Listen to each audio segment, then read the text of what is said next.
یہ جو شام غریبہ ہے محرم الحرام میں، ایک ایسی چیز جس کو سنی شیعہ ہر بچہ ہر بڑا جانتا ہے، اور اس کے حوالے سے اب تک بہت سارے ابہام ہیں. شام غریبہ کیا ہوتا ہے؟ کیا یہ باتیں جو سنی سنائی ہم تک پہنچی ہیں ویسے ہی ہیں؟ یعنی یہ اخلاقیات کے بالکل برعکس نہیں ہے کہ چراغ کا بجھا دینا. بسم اللہ الرحمن الرحیم. شام غریبہ، اگر آپ اس کے معانی پر ہی غور کریں تو آپ کو معلوم ہو جائے گا کہ غریبوں کی شام، چراغوں کا گل کرنا در حقیقت استعارہ ہے یا امثال ہے یا نشانی ہے یا تشبیہ ہے اس تاریک ترین رات کی کہ جس کی تاریکیوں کے سبب ہدایت اور انقلاب اور دین اسلام کے شمس و قمر طلوع ہوتے ہیں. در حقیقت یہ وہ شب ہے جس میں جناب زینب کبریٰ کے گھر کے تمام تر چراغ تو گل ہو گئے لیکن دین اسلام کی بود و باش ہوتی رہی. اس روز چیختی ہوئی بچوں کی آوازوں میں، چلاتی اور چنگھاڑتی ہوئی خواتین کی آوازوں نے سسکتے ہوئے اسلام کو زندگی دی ہے در حقیقت. اور یہ وہ شام ہے کہ جب تمام تر انصار اصحاب حسینی سید الشہداء بارگاہ عزدی میں تشریف لے جا چکے ہیں. اب کوئی بھی نہیں ہے، تنے تنہا جناب حضرت زینب ہے اور ایک ٹوٹے ہوئے خنجر کو لے کر اور نیزے کو لے کر کھڑی ہیں. آپ کا سوال درست ہے کہ کوئی بھی کام اگر عیب دار لگ رہا ہے یا کوئی اچھا کام بھی ہے اسے غلط انداز سے پیش کیا جا رہا ہے تو وہ معیوب ہو گیا، لیکن یہ شاعر حسینیہ ہے. اور در حقیقت یہ چراغ گل کرنا، میں آپ سے ایک سوال کرنا چاہوں گی. اگر کسی کے گھر میں کوئی فوتگی ہو جائے نا، میں نے دیکھا ہے بچے 2-2 3-3 دن تک کھانا نہیں کھاتے.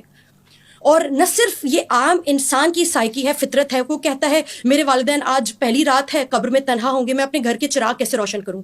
نہ صرف یہ بلکہ ہمیں تاریخ میں سنت نبوی سے یہ بات ملتی ہے کہ جناب امیر حمزہ کی شہادت کے روز جب رات آئی نا پہلی تو جناب رسول مبین نے چراغ گل کر دیے. اور صرف یہ نہیں، ہمارے لیے تو سنت نبوی سب سے اہم منبع و ماخذ ہے نا.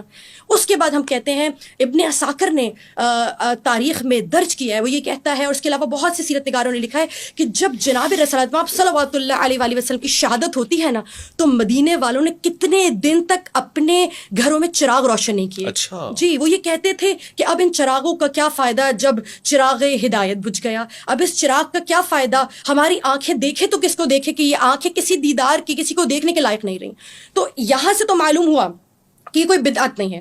لیکن مان لیجئے اگر ہم ان تمام تر شواہد کو جو بھی میں نے آپ کے سامنے ابن عساکر کے اور مصنفین کے دیگر اور سیرت نگاروں کے پیش کیا، اگر آپ اس کو رد بھی کر دیتے ہیں تب بھی یہ کرنے کی وجہ ہے، آج آپ نے مجھ سے سوال کیا کہ چراغ کیوں بجھا دیتے ہیں، در حقیقت یہی آپ کو لانا چاہتے تھے کہ آج کچھ اگر ویسے روز جیسے 9 دن تک چراغے ہوتے ہیں، 9 دن تک ہم زیارات اٹھاتے ہیں، جلوس برآمد کرتے ہیں، سب کرتے ہیں، میرے خیال میں 8-9 دن تک کسی کو کوئی پریشانی نہیں ہوتی. لیکن جب شام غریبہ آتی ہے نا، ہر شخص پوچھتا ہے ہوا کیا ہے، مسئلہ کیا ہے. یہ جو آج آپ نے سوال کیا نا کیا ہوا ہے، در حقیقت یہ محرک ہے، یہ وجہ ہے، یہ علل ہے، یہ سبب ہے جس کی وجہ سے چراغوں کو گل کیا جاتا ہے. کوئی تو پوچھے گا اتنا دیر کیوں ہے، آج کیا ہو گیا، کیا سبب ہے. پھر آج ہم بتائیں گے. آج ثانیہ زہرا ٹوٹا ہوا نیزہ لے کر عباس بن گئی.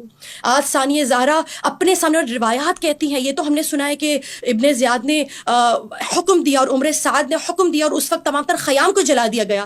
اس قدر آگ تھی کہ تمام تر مناظر مدھم پڑ گئے تھے، کسی کو کچھ نظر نہیں آتا تھا.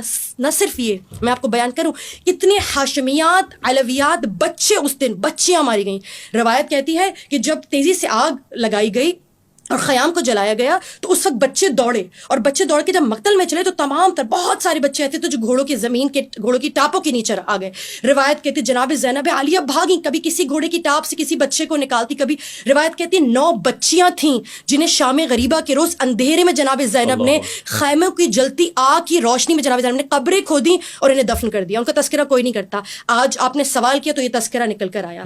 تو یہ شام غریبوں کی شام ہے تاکہ ان غریبوں کی شام، اس اندھیرے کو محسوس کیا جا سکے. ہر وہ شخص، ہر زیرو جو ہمدردی رکھتا ہے حسین ابن علی سے ذرا سی بھی، یقین کیجئے گا وہ ہمدردی اسے مجبور کر دیتی ہے پوچھنے کے لیے. اور ہمارا ان چراغوں کو گل کر دینا، بجھا دینا در حقیقت اس درد کو محسوس کرنے کے لیے ہے. یہ ہتھکڑیاں بیڑیاں گلے میں ڈالنا، یہ اندھیرا کرنا در حقیقت اس چیز کو محسوس کرنا ہے جو سید الشہداء کے بعد ان کی خواتین، ان کے بچوں پر جو کچھ بھی گزرا.